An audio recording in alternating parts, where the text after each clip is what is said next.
Roundabouts are unique intersections. They're designed so you don't have to stop, but you do have to yield to oncoming traffic, as those vehicles already in the roundabout have the right of way. Merge in when it's safe, and look for your exit.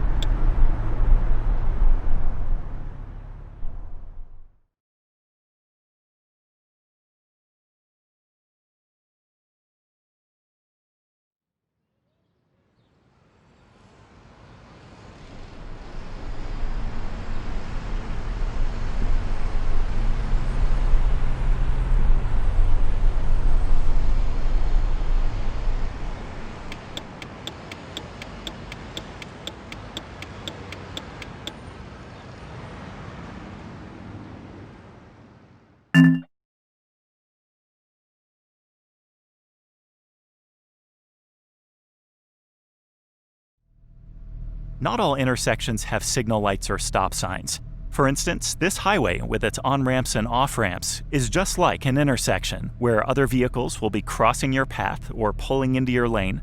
Just note you may need to stop for other vehicles even if you have the right of way.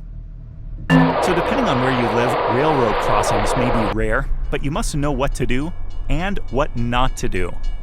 The most important thing is to take warning lights seriously. Even if you don't see a train, don't go around the gates or cross the tracks if the lights are flashing. Don't try to beat the train. Trains are moving way faster than they look, and they can't stop in time. And when it comes to a crash between you and a train, the train always wins.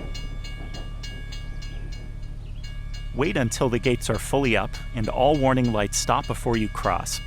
Even then, it's good to look both ways before crossing. Don't rely solely on the signal lights. Whatever you do, don't stop on the tracks, even if a train is not coming. If a car is in front of you, it's better to wait till he's out of the way so you don't get trapped if they suddenly stop.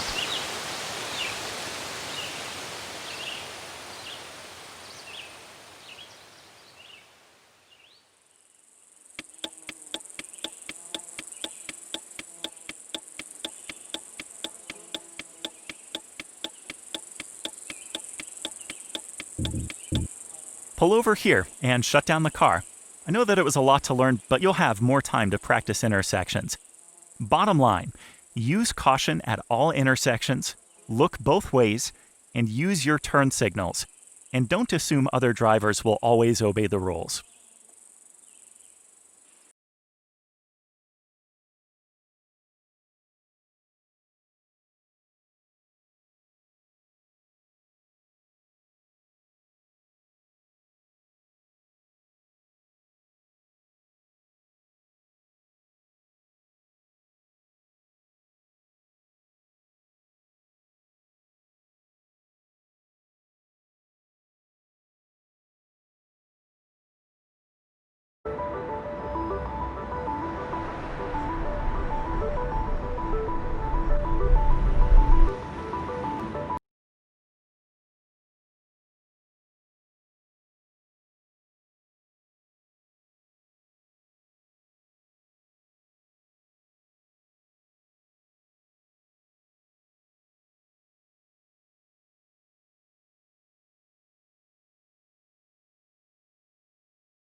Okay, so far we've had good weather, but it won't always be like that. Depending on where you live, you may experience a variety of weather and road conditions. Let's head out of this parking lot and I'll share some tips on what to do when you experience different weather conditions.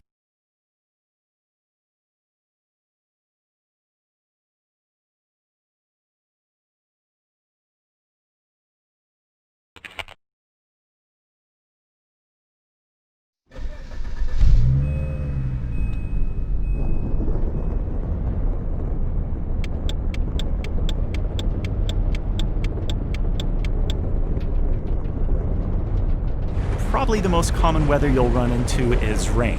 Everything from a light rain to a heavy downpour. Alright, so the first thing you want to do when it starts to rain is put on your wipers.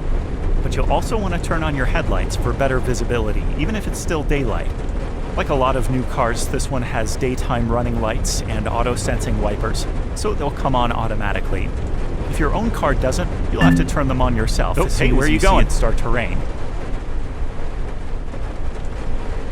Rain not only makes it harder to see, but also affects the traction of your tires. This means you won't be able to stop, right, or make turns as quickly. When it rains, slow down and give yourself a little space around your vehicle.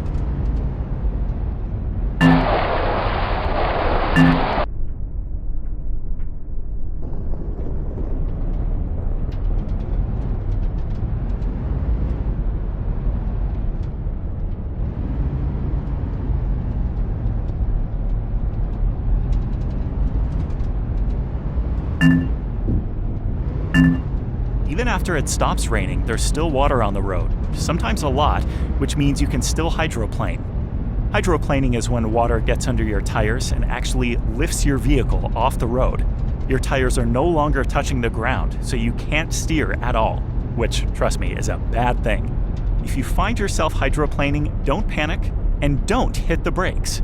Simply ease off the accelerator and keep your car pointed in a safe direction. As you start to slow, the car will return to the road surface and you'll regain control. The lesson is, if the road is wet, slow down. The faster you go, the more likely you'll hydroplane. Another common weather hazard is fog. Fog can severely limit your visibility, or when it's really foggy, can completely blind you. As soon as you see fog, turn on your headlights. This will not only help you see, but will also help others see you. Many cars come with fog lights, which you should also turn on. So what about your high beams? It seems like they would light up the road even more. But strangely enough, the opposite is true. High beams reflect off of the fog and actually make it more difficult to see. Another trick is to follow the white lines on the side of the road as well as the lights of the vehicle ahead to help guide you. Keep an eye out for brake lights, because sometimes drivers panic when they can't see and stop abruptly.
Obviously, snow and ice are very slippery. You'll have to be careful when braking, but also when accelerating. Do either of those too fast and you can find yourself off the road. Slow down well before any corners. Better to hit the brakes while you're still traveling straight than when you're in a turn. If you do find yourself in a skid, keep the wheel pointed in the direction you want to go and stay off the accelerator. If you have ABS brakes, it's okay to use them, but if you don't, brake gently enough to avoid skidding.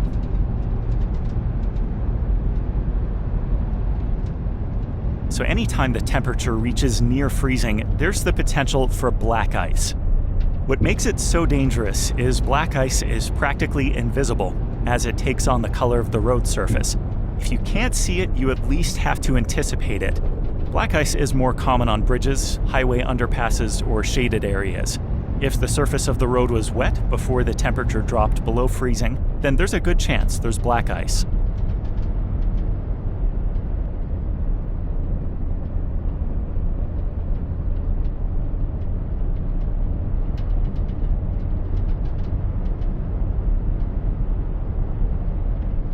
cross here onto the dirt road.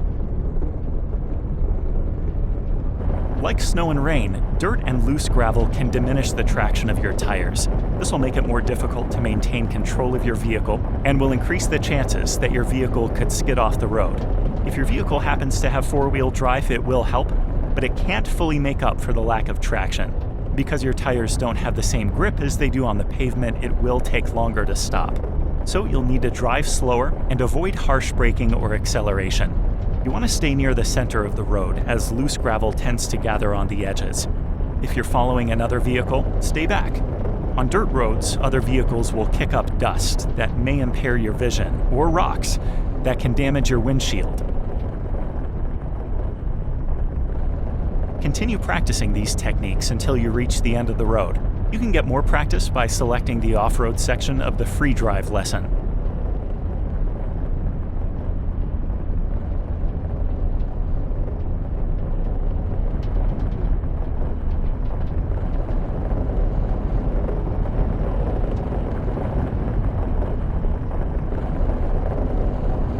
Stop here and shut down your car.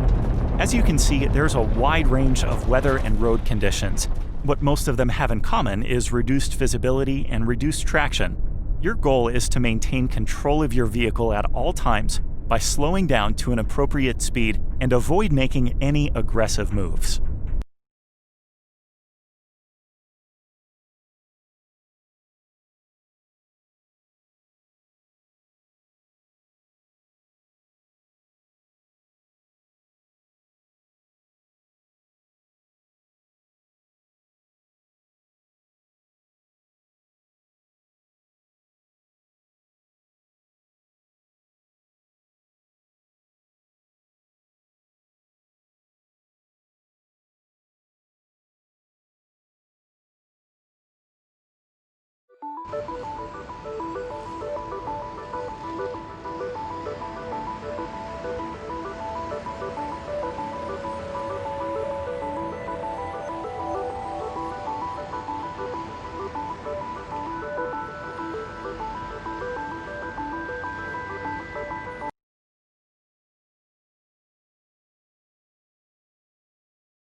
So far, you've done a good job driving with normal traffic, but let's talk about some specialty vehicles you may encounter. So there are certain types of vehicles you'll want to pay special attention to, such as bicycles, motorcycles, emergency vehicles, and buses, each with their own set of behaviors. Bicycles and motorcycles are unique vehicles. Not only are they more vulnerable in a crash, but because of their smaller size, they can be difficult to spot. A bicycle or motorcycle can readily be hidden by another car. They also more easily fit into your blind spots. And even when you can see them, it may be difficult to determine their speed or predict their actions because they're capable of different maneuvers than other vehicles.